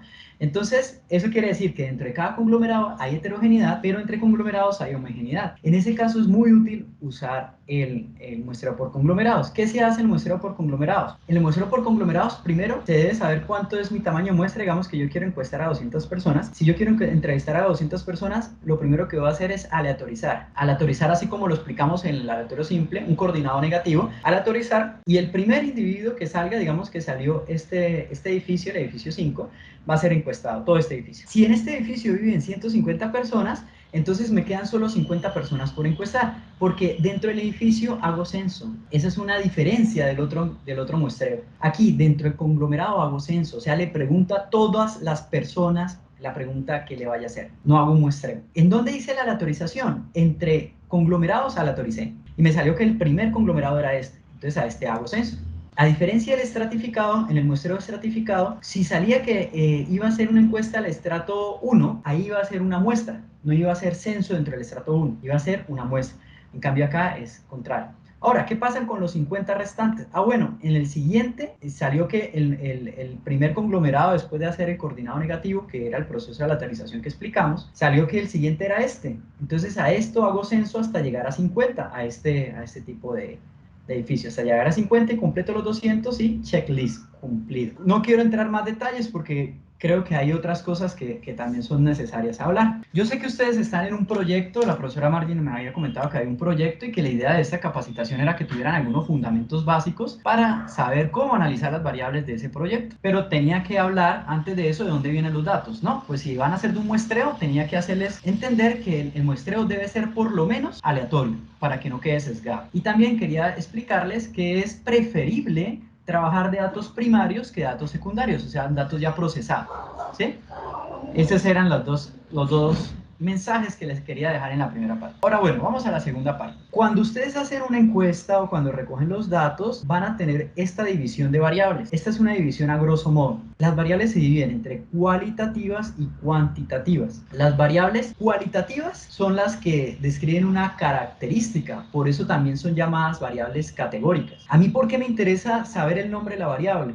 Bueno, porque si usted analiza una variable que es cualitativa con un instrumento de estadística cuantitativo, te queda mal analizada. Por eso es que a veces ustedes ven que hay un código, por ejemplo, le dicen a usted, si tiene casa propia, usted tiene 5, el número 5, marque 5, y si tiene casa arrendada, marque 7, son números. Y hay veces usted encuentra informes que promedian un número, esos dos números, y sale un número como 6, 6, 5, y eso qué quiere decir si lo que representaban eran categorías. Por eso es importante identificar cuáles son las variables, qué tipo de variables hay, para poder usar dentro de esa cajita de herramientas que tenemos de estadística básica, cuál es la apropiada para cada una de las variables. Entonces, repito, la variable cualitativa son categorías. Aquí puede ser que hablemos de códigos, puede ser que hablemos de hombre-mujer, pero se le coloque el código 1 y 2. No importa que sea un número, lo importante es que ese número representa es una categoría y no una magnitud como tal. Eso hace que yo deba analizar estos datos como una variable cualitativa. Ya ahorita les voy a explicar cómo son las formas más comunes de analizar y vamos a tratar de hacerlo en SPSS con los datos de los servicios que fue lo que nos pidieron acá. Ahora, la variable cuantitativa es una variable que se presenta naturalmente en número, tiene magnitud por lo general. Por ejemplo, el peso, la edad, la altura, densidad, el dinero, ahorros, gasto, inversión, cualquiera de esas variables. Hectáreas es una variable en los metros cuadrados, son una variable cuantitativa. Las variables cualitativas las hay de dos tipos, politómica y dicotómica. La variable dicotómica es aquella que tiene dos posibles respuestas, por ejemplo las de sí o no. ¿Está o no de acuerdo con la presencialidad en los colegios de primaria? ¿Sí o no? Ya. 1 o 0. No importa si es un sí, no importa si es un 1. La idea es que solo tenga dos posibles respuestas. Politómicas. Las politómicas son, las hay de dos tipos, nominales y ordinales. Las politómicas nominales son aquellas que se presentan como palabras y las politómicas ordinales son aquellas que se presentan por lo general como un número que tiene un orden o una palabra que tiene un orden. ¿Cómo así una palabra que tiene un orden? Claro, si yo le digo qué tanto prefiere usted la Coca-Cola, usted me puede decir es muy preferida, ni preferida, ni no preferida, poco preferida o nada preferida. Son 5 categorías, pero tienen un orden. Si yo le digo, dígame su altura y le doy 3 clasificaciones, persona alta, más de 1,70, mediana, entre 1,50 y 1,70 y menor a 1,50 baja, y la respuesta se da entre alta, mediana, baja, esa es una palabra, es una categoría, pero es ordinal, porque yo puedo ordenarlos de alguna forma. Una variable nominal puede ser, en los casos de la fiscalía, los datos de la fiscalía, tipo de delito. Tipo de delito es una variable nominal porque está hurto, armado, secuestro, todas esas son variables nominales, no hay forma de organizarlas de algo menor o mayor. Por su lado, las cuantitativas se dividen en dos, en discretas y continuas. Las variables discretas son las de tipo conteo. Conteo como número de hijos, conteo como número de personas, por ejemplo en este momento en la sala, conteo 35. Y las otras son continuas. La diferencia entre la continua y la discreta es que la continua permite decimales. La continua por lo general tiene un rango mucho mayor a la discreta. ¿Qué quiere decir el rango? Que hay muchas más posibilidades para responder que la discreta. Por ejemplo, el estrato socioeconómico es una variable discreta, cuantitativa, ¿cierto? ¿Por qué? Bueno, ahí viene la pregunta. ¿Puede ser una cuantitativa discreta o puede ser una cualitativa politómica? Porque el estrato socioeconómico lo que representa es una condición de vida. Realmente no se observa el número, sino que es una condición. Entonces, más bien, haciendo la corrección, la variable estrato es una variable cualitativa politómica. Una variable cuantitativa discreta sería el número de hijos. Uno no puede decir que tiene 3.5 hijos o el número de hermanos, 4.3. No tiene ningún sentido esa. Tiene que tener saltos, no tiene decimales. Esa es la diferencia básica entre esas dos variables. A ver, miremos a ver si quedó entendido el tipo de variable. Color favorito, ¿qué tipo de variable sería? Alguien que me quiera decir qué tipo de variable sería a partir de la división que acabamos de explicar, qué tipo de variable sería el color favorito. ¿Cualitativo? Muy bien, una variable cualitativa, nominal o ordinal. Nominal. Muy bien, nominal. El estado civil sería nominal también. El nivel de speaking, es una ordinal. ¿Por qué? Porque es alto, mediano, bajo. Es una palabra, pero se puede ordenar. Trato socioeconómico es una variable cualitativa, pero ordinal, porque tiene un orden. Y la profesión es nominal. Variables cuantitativas, voy a pasar rapidito. ¿Cuántas personas viven en su casa? Una variable cuantitativa discreta. ¿Cuál es su salario? Una variable continua. ¿Cuántos asistentes hay en el curso? Una variable discreta tipo conteo. ¿Cuántos hijos tiene discreta? ¿Cuál es su peso continuo? ¿Listo? Pregunto, ¿cuántas personas tienen instalado el SPSS? Para saber si me centro sobre todo en el SPSS o me centro en el procesamiento en Excel. No hay ningún problema. Quienes tengan el SPSS pueden levantar la mano para saber. Recordemos, voy a abrir la base de datos de microdatos del DANE. Voy a enviarles el link para que puedan abrirlo. Estos son los del 2021. Entonces, por favor, me van anunciando ahí con la manita arriba que ya pudieron abrir los datos. Ingresan al link que les acabé de enviar y vamos a descargar esta opción CSV. Primero esta opción de CSV. Ahorita descargamos la opción de CSS, de SPSS. Por mi lado yo ya la tengo y está acá. Listo, y me van levantando por favor la manita para saber si me siguen. O si no, pues yo voy comentando y usted queda grabado ahí pues para más adelante. Por aquí me habían preguntado que si podíamos mirar las condiciones, el acceso a servicios. Esa información la vamos a tener aquí en vivienda y hogares. ¿Cuál será la variable que están interesados? Y agua potable. Agua potable. Entonces vamos a buscar agua. Voy a buscar acá agua. Entonces, ¿de dónde obtiene principalmente este hogar el agua para consumo humano. Entonces acá dice agua de lluvias, de acueducto, esta es la variable P50, P50-50. Entonces, vamos acá, por favor. Entonces, aquí tengo, voy a trabajar, bueno, hay que decir que la hash necesita un preprocesamiento que no voy a alcanzar a hacerlo aquí. ¿Qué es el preprocesamiento? Necesito juntar las bases de datos. Si yo quisiera trabajarla a nivel nacional, necesito juntar, o departamental, cualquiera de las dos, necesito juntar cabecera y resto para que me dé realmente la parte urbana y rural del departamento. La hash se hace un muestreo para que sea representativo a nivel de departamento y nacional, pero no para nivel municipal. ¿Qué quiere decir? Que si usted va y busca Girón, por ejemplo, que es un municipio de acá del área metropolitana, puede ser que en Girón solo para el mes de enero hayan salido 6, 7 encuestas. Y uno dice, oiga, con tan poquita información ¿se puede hablar de todos los gironeses? No, lo que pasa es que el tamaño muestra se hace representativo a nivel departamental y nacional, no a nivel municipal. O sea, estos datos no sirven para hablar a nivel municipal. Es más, Girón va a salir sí o sí porque es parte del área metropolitana y las áreas metropolitanas tienen inclusión forzosa. Eso quiere decir que siempre van a ser incluidas en las encuestas. Pero hay municipios, hay unos municipios que tienen muy poca personas que son aleatorizados entre esos municipios y hay veces, digamos, que la agua de Ibirico que salga en una encuesta pero en la otra ya no salga, ¿sí? Entonces es muy probable que los municipios pequeños no salgan en todos los meses. Entonces, no se puede hacer a nivel municipal, se puede hacer a nivel departamental y a nivel nacional mes a mes. Entonces, si yo quisiera calcular a nivel nacional, tengo que unir la parte de cabeceras y resto, hacer un pegue hacia abajo, o sea, colocar la base de datos cabecera y colocarla abajo, resto. Pero además, si yo quiero hacer cruces de variables, tengo que hacer un pegue horizontal. Quiere decir que yo tengo que buscar el individuo con el ID, que era directorio, secuencia y orden, y tengo que pegarlo en cada una de las encuestas. Eso es un trabajo no imposible, pero toma tiempo hacerlo bien hecho. Voy a trabajar aquí solo una encuesta, la de áreas, y voy a abrir la de áreas. Profe, qué pena. Dime, con Es que gusto. Juan Gabriel tiene la mano levantada. Ah, sí, puedes hacerme la pregunta, Juan. Bueno, mientras Juan nos hace la pregunta por el chat, listo, esta es la base de características generales. Pero características generales, me interesa es esta, vivienda y hogares, disculpen. Vamos a abrir vivienda y hogares área. Vivienda y hogares área, vamos a ver, vivienda y hogares área. El diccionario de datos, con mucho gusto, mira, vamos a ir acá, te voy a enviar acá el link, y aquí abajito dice descripción de las variables. Está en descripción de las variables, en el link que les acabé de enviar, y hacemos clic, digamos, en una de ellas, y ahí está la especificación de qué significa cada una de las variables, ¿no? Perfecto. Sí, entonces ahí dice, mira, ríos, quebradas, clasifícalo así, clasifícalo allá, ahí está. Ok, ahora debemos fijarnos en algo, la P50-50 es la variable que me interesa. ¿Sí? P50-50 es la variable que me interesa. Entonces, ¿por qué era importante saber clasificar la variable? Pues acá no alcanzamos a hacer la clase de clasificación completa, pero mire, P50-50 tiene, voy a ir a filtros, y acá dice, P50-50 tiene 1, 2, 3, 4, 6, 10, ¿eso qué es? Si alguna persona una persona distraída llega y dice, oiga, voy a calcular aquí un promedio, y uy, se va y se calcula un promedio. Dice, miren, promedio el agua es 1.22, ¿y eso qué es?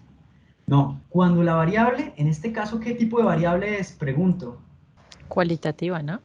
Muy bien, cualitativa, ¿sí? Una cualitativa y es nominal, no tiene un orden. Eso quiere decir que estos son códigos. Eso quiere decir que yo no puedo calcular de esta columna lo que normalmente se calcula como promedio, moda, varianza, desviación. Bueno, una moda tal vez sí. ¿Qué es lo que se debería trabajar aquí siempre? Se debería trabajar aquí cuando son variables cuantitativas, lo más fácil, no siempre, disculpe la generalización, es una tabla de frecuencia. Alguien me estará diciendo ya, oiga, pero yo vine a aprender SPSS. Yo ahorita voy a mostrar esto en SPSS. No alcanzamos por el tiempo a hablar todo lo que yo quería o todo lo que se pretendía, pero ¿cómo lo hago en Excel? Porque si no sabemos hacerlo en Excel, de pronto nos queda un poquito más difícil en SPSS. Selecciono la columna H y le doy OK a la tabla al pivot, que son las tablas dinámicas en el Excel en español. Selecciono la columna H, insertar, y voy a pivot table, que es una tabla dinámica. Me selecciona esto más o menos. Aquí voy a hacerlo muy rápido, ustedes van a quedar con la clase grabada para que puedan seguirlo. Voy a pasar la variable a filas y voy a pasarla también a valores. Y en valores voy a decirle aquí que es un conteo de valores. ¿Qué pasa cuando le digo conteo? Me va a decir cuántos unos hay, cuántos dos hay, cuántos tres hay, cuántos cuatro hay, cuántos datos habían encuestados en ese módulo. Habían 8.892 personas encuestados en enero en la Heish. ¿Qué significa el 1? Entonces vamos a mirar qué significa el 1. El 1 significa de acueducto tubería, o sea, bien, ¿no? Esta tabla, esto se llama una tabla de frecuencias. Voy a copiarla y voy a llevarla a una hojita en blanco, una hojita nueva. Es muy útil para ustedes que cuando vayan a analizar este tipo de datos, calculen las frecuencias relativas.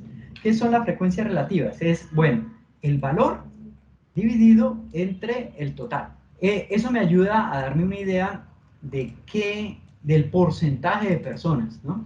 Y es mucho más fácil leerla con porcentaje. Bueno, para calcularla realmente como un porcentaje, esa es una fracción, ¿no? Debo multiplicarla por un porcentaje realmente. Esto ya se puede leer mucho más fácil que lo anterior. Quiere decir que el 98.92% de la población del área metropolitana, pero aquí hay un problema. Tomé la variable, tomé no todo Colombia, tomé solo área. Si yo hago el mismo procedimiento en la parte rural, seguramente los datos no me van a dar igual. La parte rural sería resto, vivienda y hogares. Voy a hacerlo rápidamente para que observemos el cambio. Voy a hacerlo rápidamente con la parte rural. Recuerden que debo cambiar a conteo. Yo creo que esta capacitación debería haberse llamado en Excel porque no alcanzamos. Ahorita les prometo que hago algo en SPSS, pero es que si no sabemos, si no tenemos claro cómo se hace en Excel, queda difícil hacerlo en otro programa, ¿no? Y acá lo tengo, por ejemplo, acueducto ya cambió. En acueducto ya es el 58%, ya no tanto como la parte urbana que era el 98%, ¿no? Y aquí tenemos una categoría 2 que ya es el 15%. Vamos a mirar aquí en la categoría 2. La categoría 2 es de otra fuente por tubería. Otra fuente por tubería a veces de embalses llevan la tubería, pero no es tubería de acueducto, ¿no? Yo creo que ustedes las conocen, ¿no? Que hay una tubería, sí, pero no es procesada y son tubos normales. Entonces cambia de urbano a rural. Para hacerlo a nivel nacional deben hacer el pegue de las variables. Esto es una tabla de frecuencia, pero alguien puede decir, bueno, yo puedo decir que los colombianos, esta era la situación de los colombianos en aquel entonces, y aquí es donde viene otra vez el muestreo. Vamos a ir a la parte final de esta base de datos. Aquí encuentra algo que se llama FEX, esta columna al final. Esta columna es la fracción de muestreo. Es ¿cuántas personas representan los que fueron encuestados? ¿A cuántas personas representan los que fueron encuestados? Mire, por ejemplo, esta persona representa, esta persona que no sé quién es, representa 655 personas. Esta persona representa 208. ¿Qué quiere decir? Que lo que él haya marcado pesa menos que lo que pesa el otro.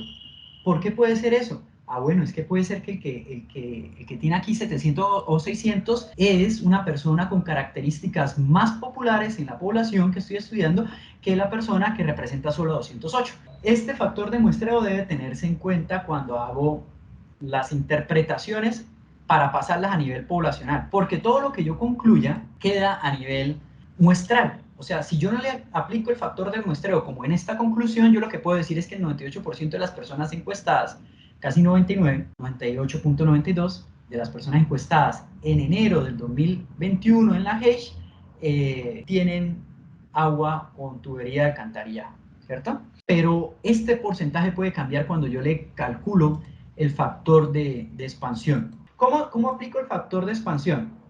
Ok, entonces yo lo que voy a hacer es, voy a llevarme estas dos columnas, porque el factor de expansión es el muestreo, es aplicar a cuántas personas representa esa persona, factor de expansión.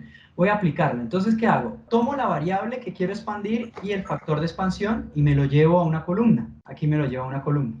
Ahora, voy a ir a insertar pivot y le doy OK. La variable que yo quiero hacer la tabla de frecuencia la llevo a fila. Y la otra variable me lo llevo a valores.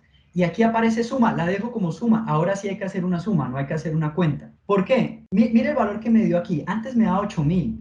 Ahora esto, vamos a mirar cuánto me da. Esto me da 7 millones. ¿Qué quiere decir? Que en las áreas metropolitanas, las 11 áreas metropolitanas que se hizo la investigación, ¿sí? En esas 11 áreas metropolitanas hay, en estas 11 áreas metropolitanas, en estas de acá, ¿cierto? Hay 7.327.000 personas en esas áreas metropolitanas, o sea, por lo menos las que se trabajaron en esta encuesta. Vamos a mirar aquí porque esto... Claro, claro, y alguien pensará, bueno, pero Bogotá solamente son 8 millones de personas. Bueno, hay que tener en cuenta, mirar, por ejemplo, que aquí estoy tomando solo la parte urbana. Aquí, cuando hablo de área, estoy usando solo la parte urbana.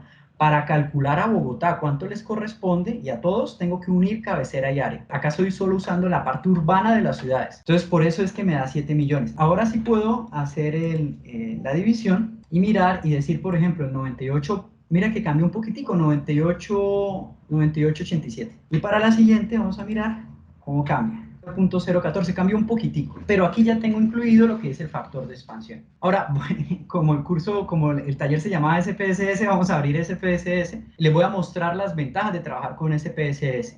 ¿Sí? Así nos quede media horita, quiero mostrarles el programa.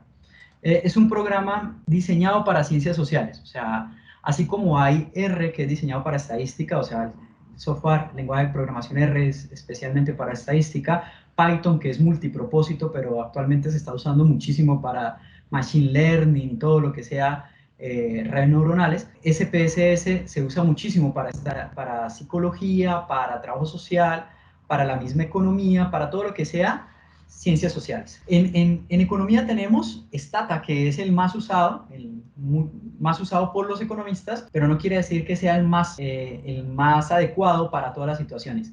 Yo recomendaría en lo personal trabajar con R, pero si usted está comenzando en esta área del análisis cuantitativo, le recomiendo empezar por SPSS o por Excel, que es tan usado. Excel se pueden hacer varias cosas.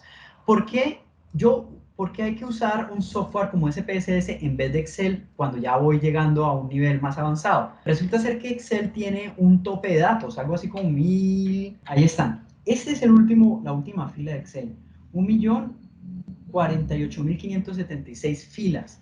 Si usted va a trabajar con más de eso, no va a funcionar en Excel. Excel tiene limitación en sus análisis. La herramienta más usada en Excel es este Data Analysis, que me permite hacer regresiones, algunas ANOVAs, pruebas de hipótesis, pero hasta ahí. Hay en Excel algo que lo extiende, que se llama XLStat. Es un programa que es mucho más económico que el SPSS, y esa es una ventaja. Es una extensión del Excel que ustedes lo podrían comprar como un observatorio. XLStat es mucho más económico si ustedes quieren trabajar con software licenciado. Acá está, es una opción que se le coloca al Excel y permite trabajar estadística multivariada, entre otras cosas, ¿no? Y es mucho más económico legalmente que el SPSS. La versión que aquí tengo es una versión académica para la educación. Hay unas versiones de prueba académicas. Las universidades tienen sus versiones también licenciadas, pero cuando uno trabaja en una empresa a veces es difícil pagar el SPSS. Ventajas del SPSS, bueno, carga bases de datos mucho más grandes y carga metadatos. ¿Qué es el metadato? Vamos a mirar acá. Vamos a ir a la H nuevamente, pero vamos a obtener microdatos. Y en obtener microdatos vamos a enero, pero vamos a enero SPSS. Voy a descargarla. Listo. Ahora, este formato ya está creado. Bueno, discúlpenme, este formato va a estar en blanco, el de SPSS. No va a tener los metadatos. Ya les digo por qué. Resulta ser que los metadatos hay que incluirlos manualmente. Voy a tomar aquí 2019, pero si ustedes miran datos más viejitos, por ejemplo 2019-2020, aquí tomé la hash del 2019 para garantizar que tuviera los metadatos. Ok, voy a volverlo a hacer, ya los abrí. Aquí abrí los años del 2019. ¿Por qué? ¿Por qué abrí 2019? Resulta ser que los metadatos es información extra que se carga a la variable y se tiene que hacer manualmente. Entonces, si yo abro las del 2021, no sé enero, no la alcancé a abrir. Ahorita miramos a ver si fue fundada mi miedo. Era que no saliera con los metadatos. Voy a cargar los datos, ya les muestro cómo aparece. Aquí aparecen los datos. ¿Qué son los metadatos? Aquí los tengo. Miren que el Excel, si yo miraba la variable P50, el Excel perdía qué era esa variable, o sea, él olvidaba qué era esa variable y no sabía qué significaba cada uno de los códigos.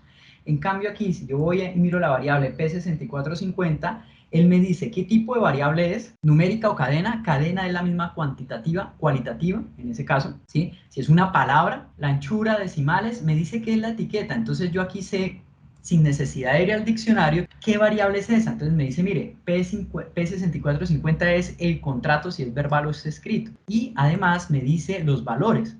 Si es 1 es verbal, si es 2 es escrito, si es 3 no sabe mi informe.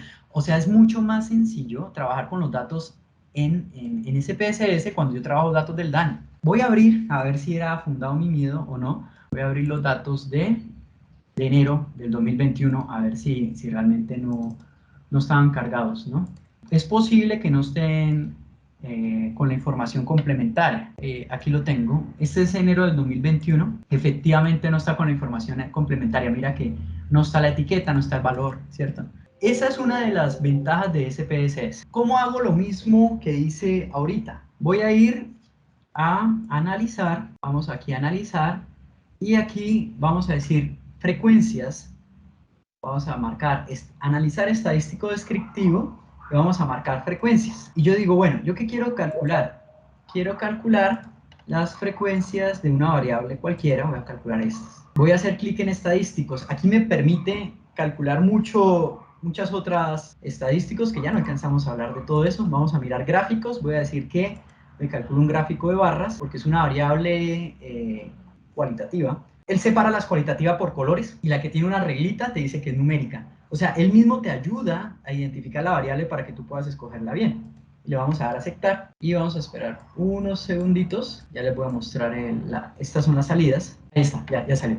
Claro, son bastantes datos. Entonces ya salió. Entonces dice, para realizar este trabajo, ¿tiene usted algún tipo de contrato? ¿Sí o no? Entonces los que tienen contrato y los que no tienen contrato.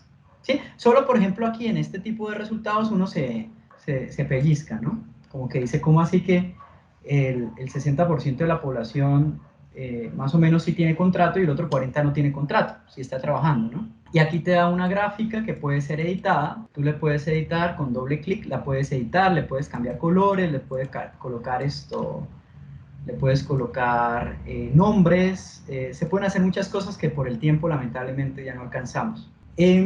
¿Cómo hago? Voy a explicar solamente cómo analizar. Ya expliqué cómo analizar a grandes rasgos una variable cualitativa. Ahora la pregunta, ¿cómo hago para analizar una variable cuantitativa? Una variable cuantitativa se puede analizar con el promedio, moda de desviación, y en SPSS es muy sencillo. Voy a ir a analizar estadística descriptiva y vamos a colocar aquí descriptivos. Y tengo que seleccionar aquí la variable numérica que corresponda. Por ejemplo, creo que esta me sirve, las anteriores no me servían. ¿Cuánto tiempo? Vamos a mirar si esta me sirve. ¿Cuánto tiempo? Voy a decirle que me haga un promedio, una desviación máximo mínimo. Voy a pedirle una simetría. Vamos a mirar. Y ya, vamos a decirle aceptar. Y él me proporciona automáticamente cuánto tiempo lleva trabajando en esta empresa o negocio. Entonces, miramos que no sé si este valor es mensual, creo que debe ser mensual. La media son 77 meses, o sea que 5 años, 6 años la persona, pero tiene una desviación muy grande, ¿Qué quiere decir esa desviación? Mira, acá está. La desviación implica que tanto cambian los datos. Entonces, al ser una desviación mayor al promedio, quiere decir que eso es una locura. Los datos hay, y aquí está la prueba, desde personas que llevan 0 meses hasta personas que llevan 720 meses trabajando en esa empresa, ¿no? Hay muchísima variabilidad. Si ustedes quieren hacer una gráfica de esa variable, podríamos ir a gráficos y aquí en gráficos pedir un histograma, tal vez, histograma, selecciono la variable y le doy a aceptar. Vamos a mirar cómo sale el gráfico, ahí está. Tiene un sesgo positivo. Yo creo que aquí vamos a cortar. Bueno, yo sé que el título de esta conferencia era manejo de SPSS, pero ya me habían informado que no todos tenían el SPSS. Quería mostrarles un poco cuáles son las fuentes de los datos, dónde se pueden obtener, qué hay que tener en cuenta para trabajar los datos, que ustedes queden con la duda y la inquietud de que debo identificar el tipo de variable que existe para poder trabajar los datos de forma adecuada, que queden con la inquietud de trabajar un software como SPSS que ayuda mucho al análisis de datos. Voy a compartirles con ustedes. Yo les había dicho que hay forma de unir, de trabajar datos en tiempo real desde los datos de datos abiertos o en general se puede trabajar datos en tiempo real cuando yo trabajo otro software que se llama R, que es especializado en estadística. O sea, no es necesario que ustedes vayan descargando a toda hora, sino que él va actualizando sus datos. Y voy a compartirles un instructivo. Yo sé que ya el COVID cada vez está pesando menos, pero si ustedes quieren trabajar datos del COVID, les comparto este instructivo que explica cómo trabajar de forma pedagógica. Explico cómo trabajar con los datos del COVID en tiempo real, cómo ir descargando los datos y cómo trabajarlos para Colombia en tiempo real. Este código, cuando ustedes lo corran en su computador, va a salir los datos hasta el momento que los corrió, no van a salir desactualizados. Entonces, ese instructivo se los quiero compartir. Doctora Maylet y profesora Margie, no sé, yo creo que aquí debemos cortar, no porque no haya tema que hablar, sino porque cualquier tema que inicie va a quedar entrecortado por el tiempo. Hace poquito quiero compartir con ustedes un interesante, ahorita que estamos haciendo lo de muestreo, una interesante investigación que se acabó de publicar. Esta investigación se publicó ayer realmente. Este es un proyecto de inclusión para la gastronomía en el que trabajamos y ahí hago un muestreo multietápico. Es un muestreo bastante completo, pero me gusta que el informe tiene tal paso a paso como se desarrolló. Entonces, si ustedes leen este informe, podrán entender un poquito de cómo son los muestreos multietápicos, que son muestreos un poquito más complejos, que les pueden servir de alguna manera como guía, ¿no? Creo que pueden servir. Hay veces que uno necesita solo una guía para saber por dónde ir. Este podría ser una buena guía de este tipo de muestreo multietápico.